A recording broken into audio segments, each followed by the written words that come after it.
особенность для этого вируса, она предполагает наличие очень близкого контакта. Поэтому среди тех, кто заболел данной инфекцией коронавирусной, это были те лица, те пациенты, которые были в близком контакте с заболевшими пациентами. Родственники, друзья, медицинские работники.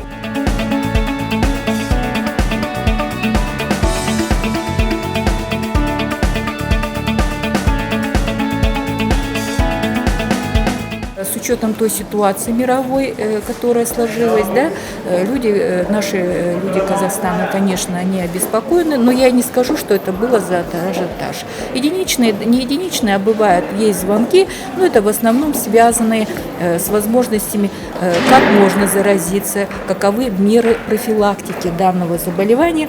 И в колл-центре при Комитете контроля качества и безопасности медицинских услуг и товаров эта работа, в общем-то, проводится большая проводится разъяснительная работа, и она проводится на должном уровне.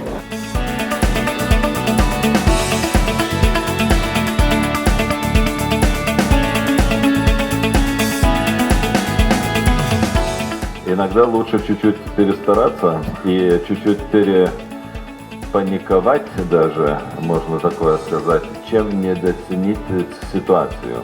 Потому что особенно в таких инфекционных делах ты упустил контроль, и ты потерял контроль навсегда, и ты ее никак не возьмешь назад.